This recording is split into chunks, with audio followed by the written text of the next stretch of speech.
presidente Noboa, aprovechando el estado de excepción y su legislación excepcional, envió en días pasados el tercer proyecto calificado de económico urgente, que contiene básicamente la propuesta de incremento en 3 puntos del IVA, el impuesto al valor agregado.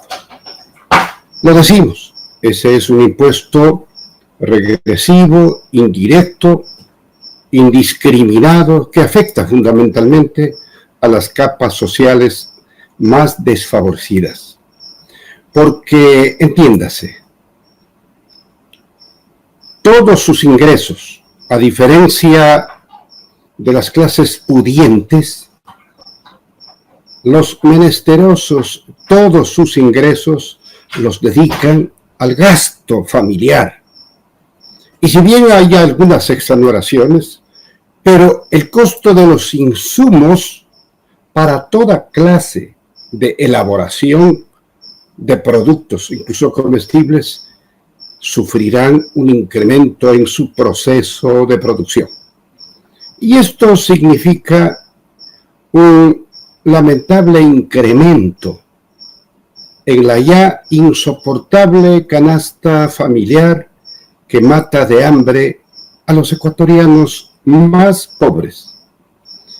Se quiere distorsionar este hecho que es incontrastable, porque en una economía dolarizada es imposible que el Estado tenga capacidad de maniobra para defender la economía nacional con señorío monetario. Eso no es posible. Así que el golpe es duro. Se considera que existen alternativas.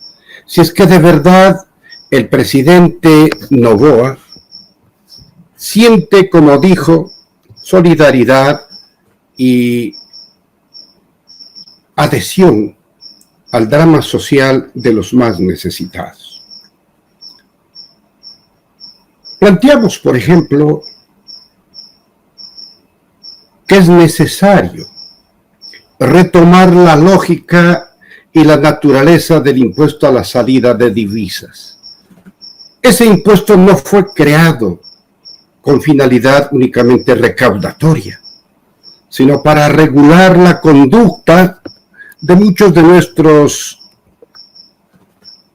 muy acuciosos empresarios que guardan sus caudales allende las fronteras, y el que quiere celeste, que le cueste. Ese impuesto del 5% a la salida de divisas no grava, como mienten algunos interesados, ni las importaciones ni las exportaciones. Están mintiendo. Grava a la salida de divisas para evitar el saqueo de los dineros requeridos para movilizar la producción nacional. Con una lógica sencilla. Si esos dineros son producto de la gestión ecuatoriana, de capitales ecuatorianos, de sudor, fuerza del trabajo de ecuatorianos, lo lógico es que se reinvierta en el país y se convierta en el factor que estimule nuevos procesos de producción que nos permitan la creación y el sostenimiento del empleo. Cuando estos capitales se fugan con destino incierto y con intenciones de evasión tributaria, eso constituye un atentado para la economía nacional y sobre todo debilita a la misma dolarización. Por esto nació el impuesto a la salida de divisas, como un factor regulatorio de la conducta, porque pensamos que los ecuatorianos estamos regidos por una misma constitución y nos cobija la misma bandera. Pero acá hay un 1 y máximo 2% de esta población, pero que son los privilegiados, que no piensan como nosotros, que el país les importa un rábano, que solamente protegen sus privilegios, sus canonjías. y buscan por todos los medios poner a buen recaudo sus riquezas. Pues bien, repito, quien quiera celeste, que le cueste. Allí hay una fuente de financiamiento, presidente Noboa, restituyendo el impuesto inicial a la salida de divisas al 5%, con lo que se estaría financiando lo que se llama esta guerra interna en contra del crimen organizado. Hay otra fuente que es importante. Hay patrimonios que generan utilidades asimismo considerables, que deben ser grabadas esas utilidades en beneficio de la creación de este fondo que financie la seguridad nacional en esta lucha en contra de las bandas que azotan al país. Hay otro rubro que de alguna manera está muy evidente, y son las extraordinarias utilidades de la banca privada. Esa banca que no estimuló al aparato productivo con sus préstamos, pero sí elevó el costo de los servicios bancarios, y siempre se ha convertido en estos últimos tiempos, al menos, en la bandería de lo que sabemos. Entonces, es lógico, es saludable, es lícito que se grave con un impuesto a estas utilidades que solamente le han favorecido a los banqueros, mientras dejan un país quebrado. Que paguen un impuesto significativo precisamente para crear esta caja común que permita financiar todas las operaciones que buscan por todos los medios brindarnos un derecho irrenunciable, la seguridad y la paz. Pero ya se levantaron voces medio contradictorias. Por ejemplo, la Cámara de Comercio ha levantado su protesta en rechazo de los 3 puntos del IVA porque sabe que va a afectar su nivel de ventas. Porque una sociedad castigada en su capacidad de consumo simplemente no va a comprar lo que ellos tienen previsto y lo que pretenden producir para el presente año. La Cámara de Comercio defiende sus intereses y se opone al incremento de los 3 puntos del IVA.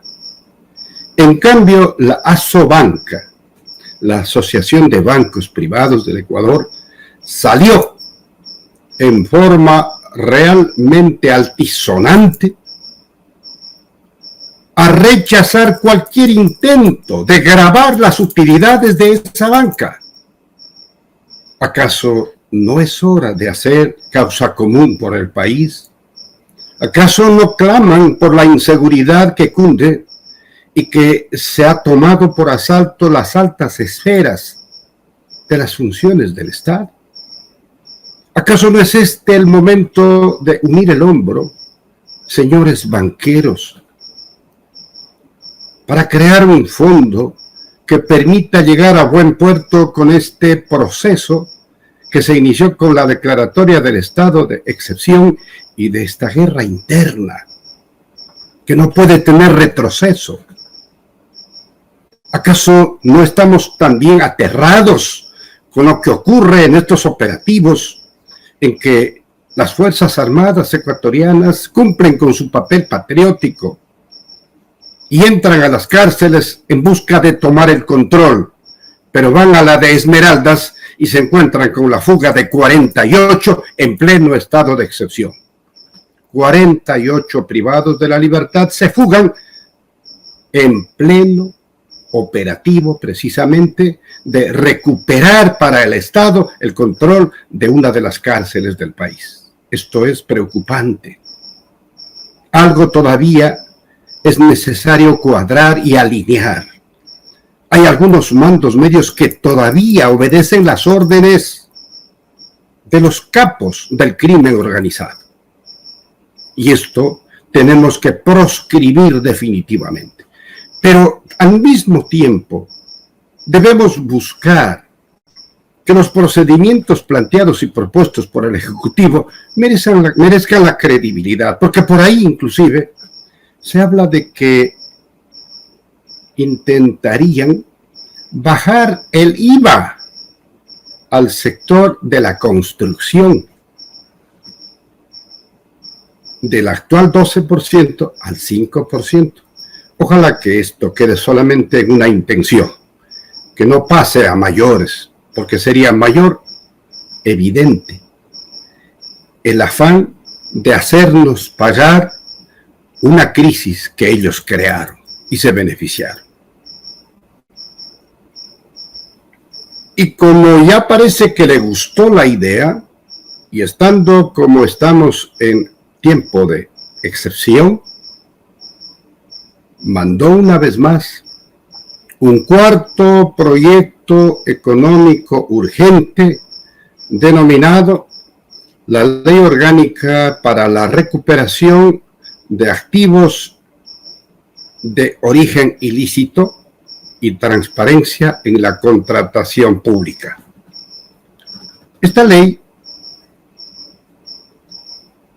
pretende abordar el tema de la extinción de dominio, de la recuperación de los dineros, de la corrupción.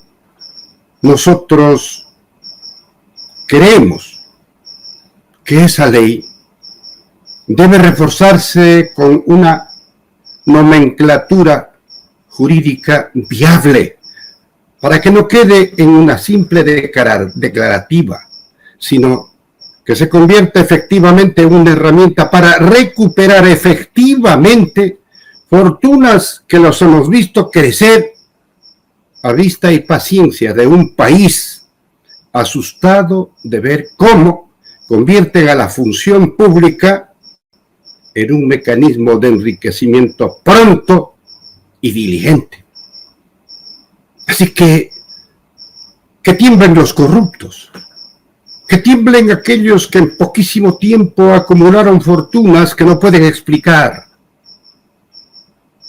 Yo les hago un ensayo mental muy elemental.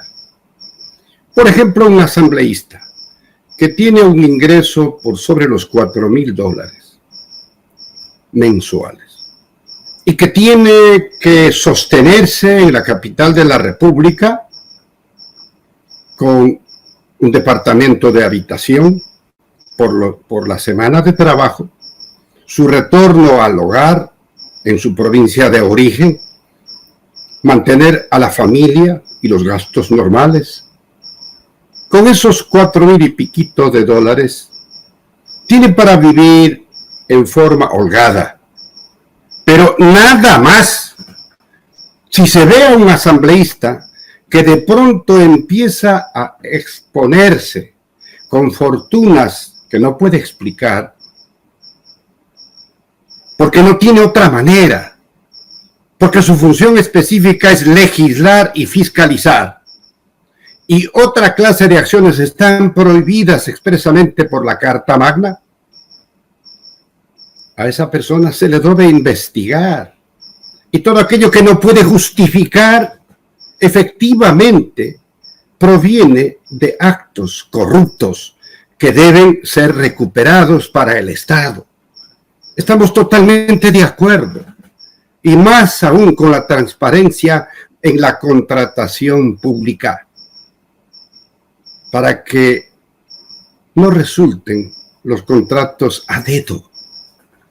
Todo esto es meritorio, es digno de apoyo, pero es necesario entender que a veces quedamos en palabras y en normas simplemente declarativas, como las que se intentan impulsar a través de la consulta popular, en que por lo menos las 10 primeras preguntas, de hecho, ya están siendo tramitadas y otras deberían serlo en la Asamblea Nacional sin que haya necesidad de movilizar al país en un momento en que realmente la gente teme por su seguridad y por su vida. Y además, hay un gasto que podemos exonerar y destinarlo a estas tareas que están cumpliendo nuestras Fuerzas Armadas en este tiempo de excepción, precisamente para construir un elemento básico que es la seguridad de todos los ecuatorianos y, por último, la paz. Entonces,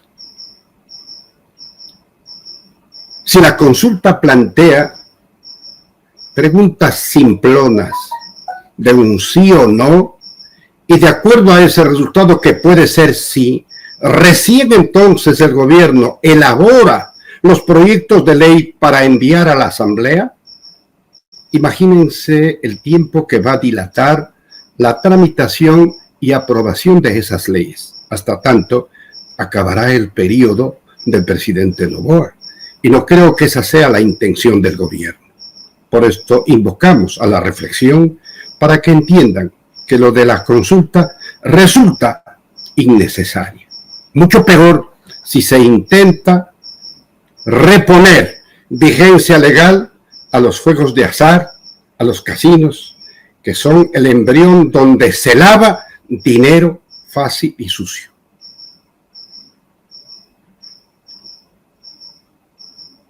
Asimismo,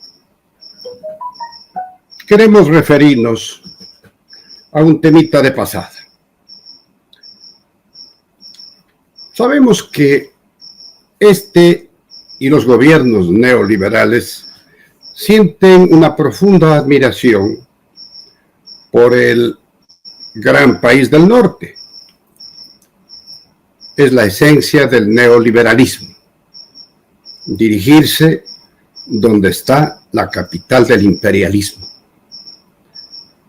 Pero deben entender que todos los países del mundo merecen nuestro respeto para una coexistencia pacífica y para la autodeterminación de los pueblos que al menos proclamamos nuestra soberanía y esa misma autodeterminación.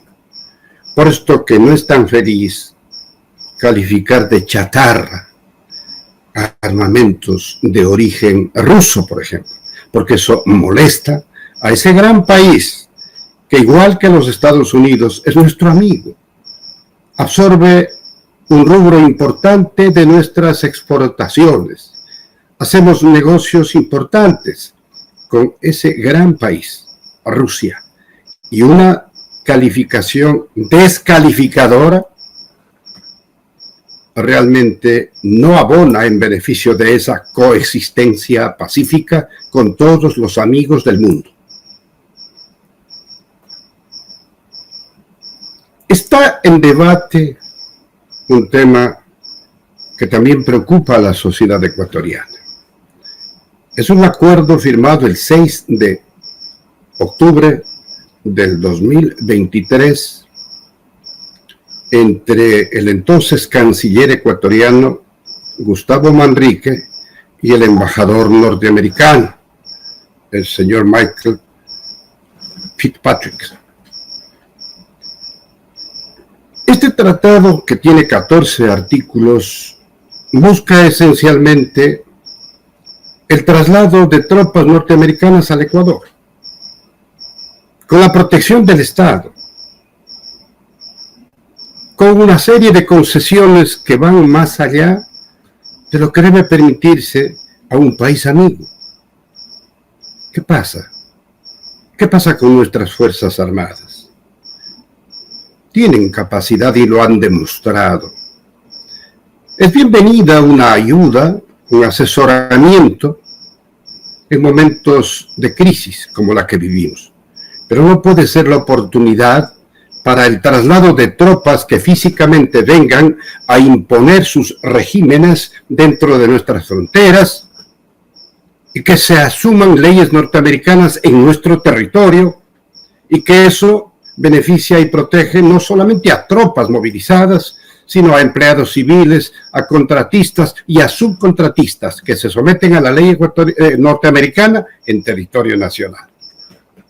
Esperamos que la Corte Constitucional resuelva lo lógico Es un acuerdo que tiene que pasar por la Asamblea Nacional, eso dice la Constitución. Y no pienso que en ese foro donde se expresan las 24 provincias y los diferentes partidos y movimientos políticos, haya un acuerdo para resignar nuestra soberanía a favor de quienes tienen todo el derecho de ejercer su soberanía, pero en su país, no en el Ecuador. Ojalá se imponga la sensatez y el equilibrio. Hay que tener mucho cuidado en esto. Hay prevenciones de diferentes sectores sociales, políticos, gremiales en el Ecuador, alertados por esta situación que genera un acuerdo firmado al final del gobierno nefasto del banquero. La gente dice, ¿qué cosa buena puede tener? Ya vimos lo que nos fue haciendo, así dice la vecina de la esquina. ¿Qué cosa buena ha de tener, pues? Si ya vimos lo que nos fue haciendo. Así que es bueno que la Corte Constitucional asuma un control, comenzando por definir lo que manda la Constitución. Los acuerdos, los tratados deben ser aprobados en el Poder Legislativo.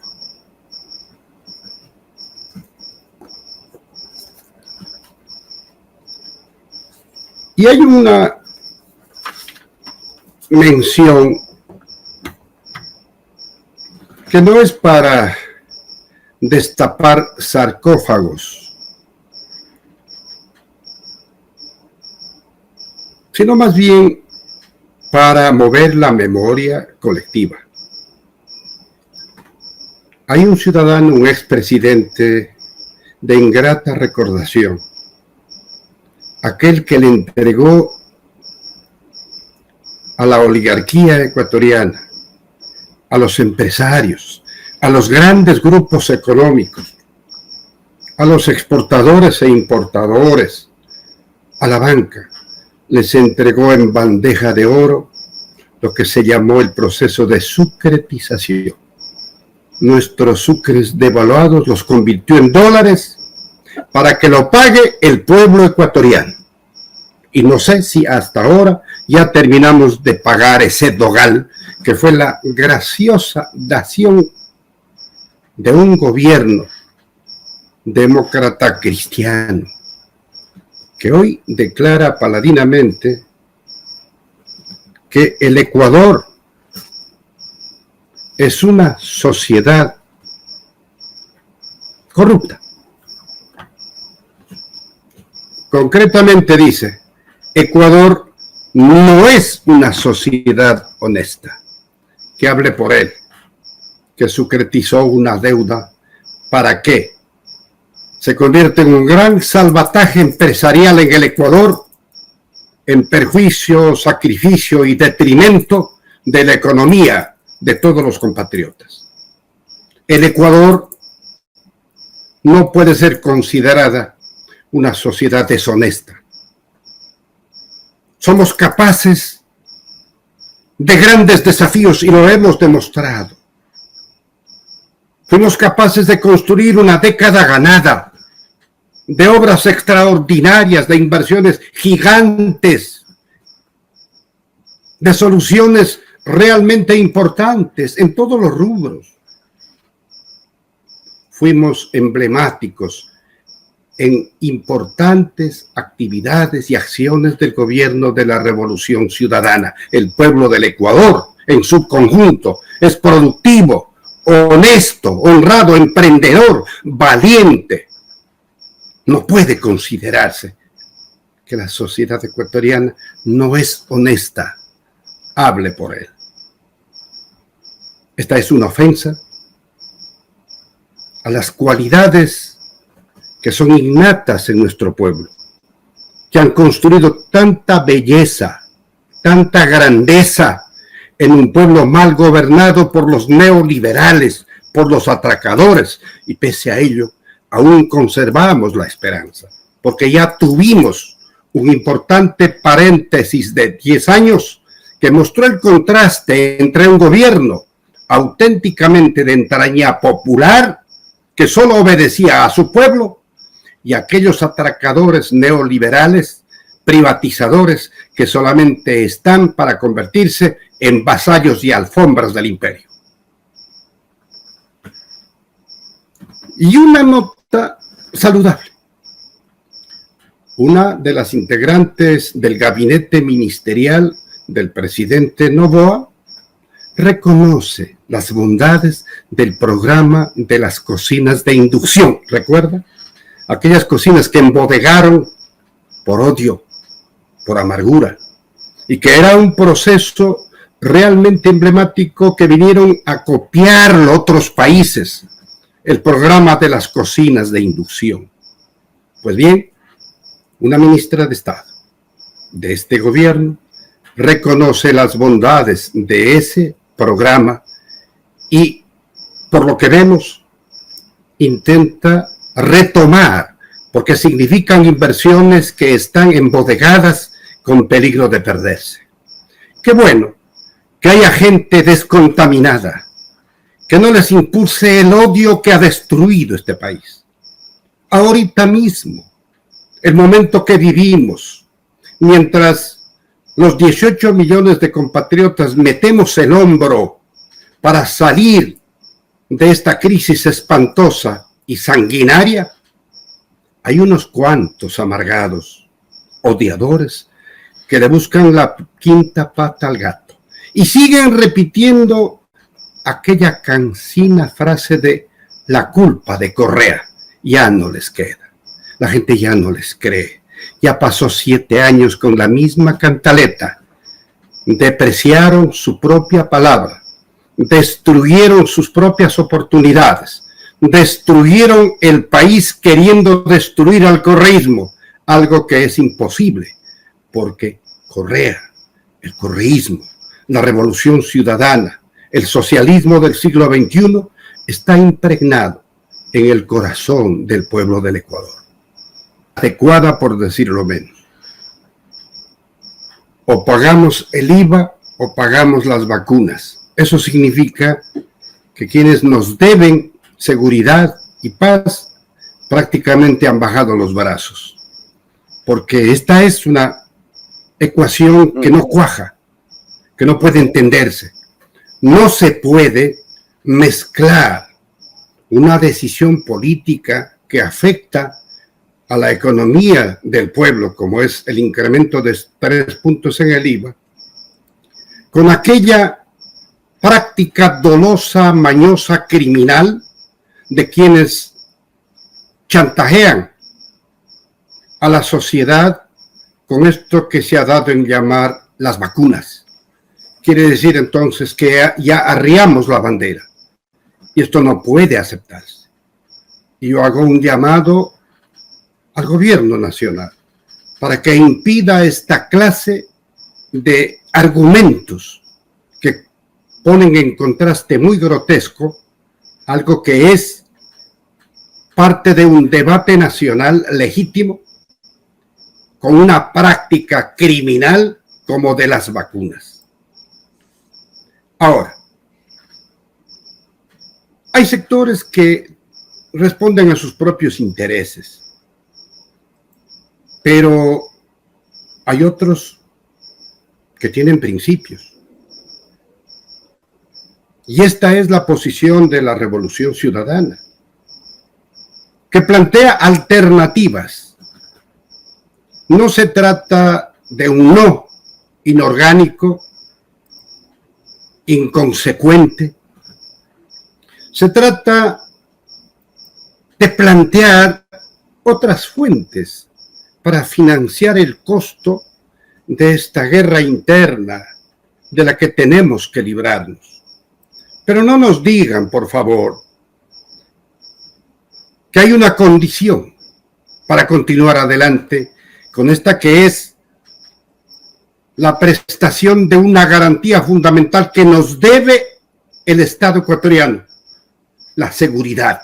No pueden ponernos condiciones. Si no suben el IVA, simplemente ya no continuaremos con esta tarea. No, ese discurso realmente es perverso y no creo que esa sea la intención del gobierno. Por manera que jerarquicemos los elementos en debate. Lo que plantea la Revolución Ciudadana son temas alternativos que no destruyan aún más la paupérrima economía hambreada de toda la sociedad. Que participen aquellos grupos privilegiados que se han hecho al lado, que han mirado los toros de lejos, que no entienden que el país es de todos y que necesitamos recuperar la seguridad y la paz precisamente porque necesitamos algo que es fundamental, la cohesión social, la equidad, esa que planteó hace más de 2000 años Ulpiano, dar a cada quien lo suyo de acuerdo a su capacidad. Entonces, si les decimos fraternalmente a los grandes empresarios, a los banqueros, a los grandes grupos económicos, que se mojen el poncho, que se den cuenta que este es un drama nacional, que la inseguridad nos afecta a todos, inclusive en sus burbujas, porque no quieren ver más allá de sus narices. No, el peligro es latente en todos los lugares.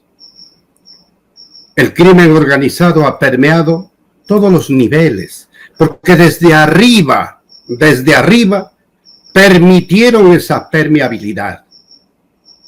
Y el presidente Daniel Noboa, yo estoy persuadido de aquello, no tiene sus compromisos. Él está realmente imbuido en su tarea de liderar la pacificación nacional, ganarle la guerra a los grupos violentos de la delincuencia organizada. En eso creo que está empeñado. Pues bien, señor presidente, escuche las alternativas que plantea el 48% de los ecuatorianos, por decirlo menos. No permita la erosión de la confianza de su pueblo, de quienes le eligieron presidente. Así que no tiene que ir más allá, ni con insultos, ni con diatribas, ni descalificaciones. El debate se abre con principios.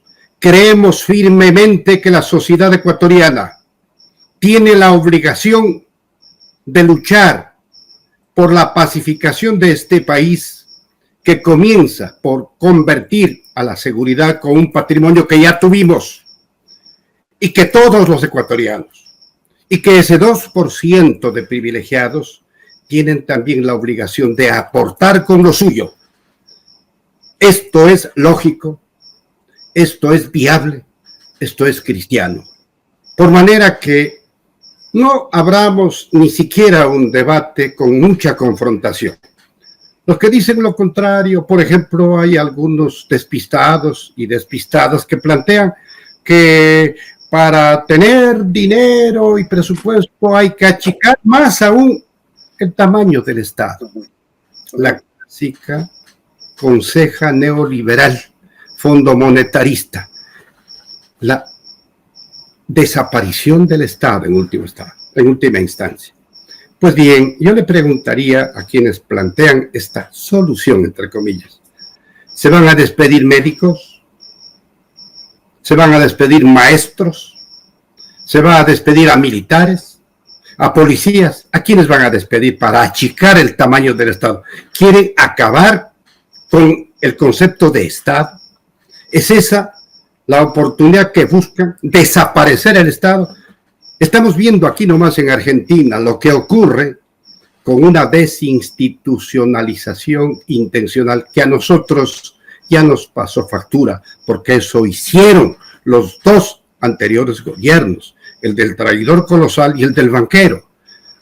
Por manera que abramos este debate, legitimemos las diferentes posiciones, pero hagamos de este debate un acto de patriotismo y desprendimiento, y todos tenemos la obligación de contribuir de acuerdo a nuestras capacidades, que no se carguen solamente con los sectores de la clase media y de la gente del pueblo que está más empobrecida que nunca. Doctor, y la Asamblea no puede exigir, usted que es perito en eso y que conoce el derecho, no puede exigir que se recauden esos valores, que son más de 2.000 millones, que se le debe al Estado, está incluida incluso la empresa Novoa. No sé, ¿qué se puede hacer por eso? Yo a todo el mundo le escucho decir que 2.000 millones, que esto, que lo otro, pero ¿cómo hacerlo? Además de que hay una ociosidad orgánica e institucional en la entidad rectora de los tributos, que no sabemos cuál es la razón por la que no tienen la diligencia de cumplir con su obligación, cobrar los impuestos. Esa es la obligación del Servicio de Rentas Internas. Además de ello, es necesario que la gente tenga conciencia que hay sectores poderosos, económicamente hablando, transnacionales, petroleras, mineras, que se benefician de incentivos tributarios, que tienen un monto más arriba de los 4.000 millones de dólares. Estamos perdonando impuestos, asimismo en cantidades muy elevadas, y todavía quieren venir a confundir el debate con el cuento de que el IVA no tributa, no afecta, por ejemplo, a la canasta básica. Pero ¿y los elementos que constituyen esa canasta en el proceso productivo? ¿Qué pasa con ese IVA que se convierte en cascada? Que el primer productor, elaborador, cobra su 15%, el distribuidor su otro 15%, y el que vende directamente al consumidor otro 15%.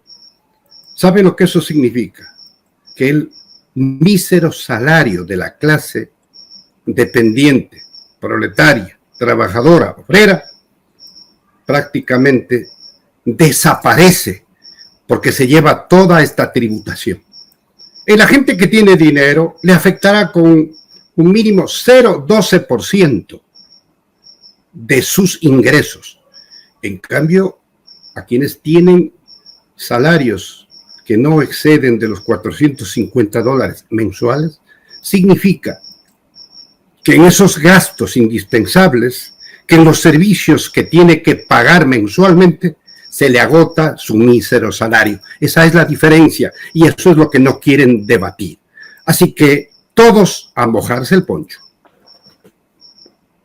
Correcto, mi doctor. Qué lindo haberlo tenido esta noche.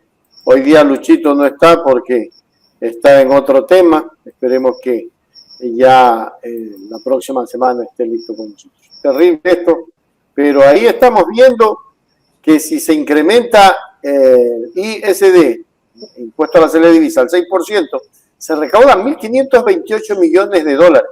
Es bastante, doctor. Pero no les ha gustado, pues ya salió con el segundo punto que se propone, la banca, utilidades anuales de la banca que permitirá el ingreso de 237 millones de dólares.